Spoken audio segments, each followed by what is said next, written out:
Hello mga kamami amo. So, turuan ko kayo ngayon kung paano mag-claim ng promo ng Alagang Abot sa Pediasure. Kasi Pediasure yung na-try ko pa lang.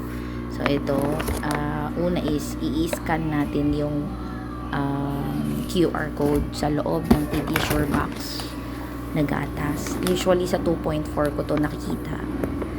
Ayan. So, kapag na-scan niya na yun, madadirect kayo sa alagangabotrewards.com. Then, yan. So, meron ako 100 points na claim sa isang box. Diyan, punta lang tayo dyan. Tapos, yan. Kung mapapansin niyo merong pending points confirmation today. Ibig sabihin, yan yung i-confirm pa ni Abot. Magiging successful yan.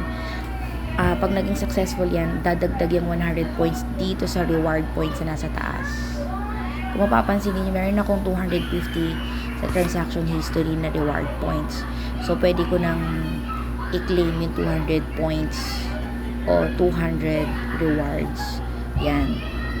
So, punta lang tayo sa rewards. Click natin yung get this reward. Yan. So, 200 points yung kailangan. Meron na tayong 250. So, ayan. So, 50 na lang yung natitira. Yung 200 na gamit na natin. Then, how to claim. Ayan na. So, meron na tayo. View reward lang. It's either i-click mo yung link na yun or copy link. So, ito yung mga participating brands na pwede nyong paggamitan ng voucher. So, yan. Lazada, Shopee, Robinson, at kung ano pa. Pero ako, ginagamit ko siya usually sa Mercury kasi doon ako bumibili ng gatas ng baby ko. So, i-convert ko siya or ipipick ko na sa Mercury ko siya i-claim. So, punta tayo dyan sa link na yan.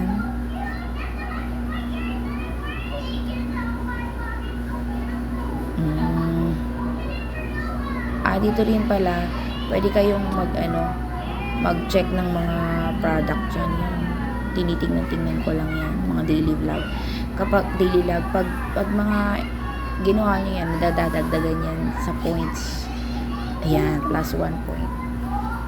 Nadadagdagan yan sa reward points. Ayan. Pag may mga badges, ayan. Yan yung isa sa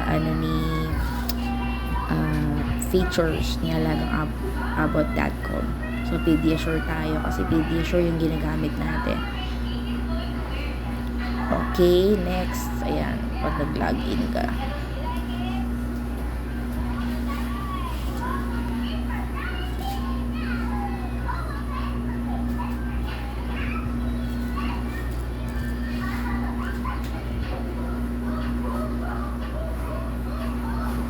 So, ayan, pinapakita ko lang na nagamit ko na yung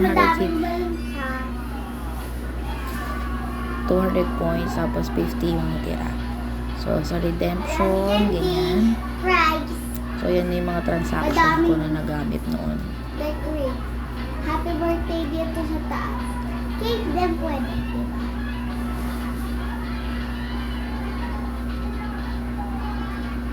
So, naka-claim na ako before ng 200. Punta tayo dun sa link.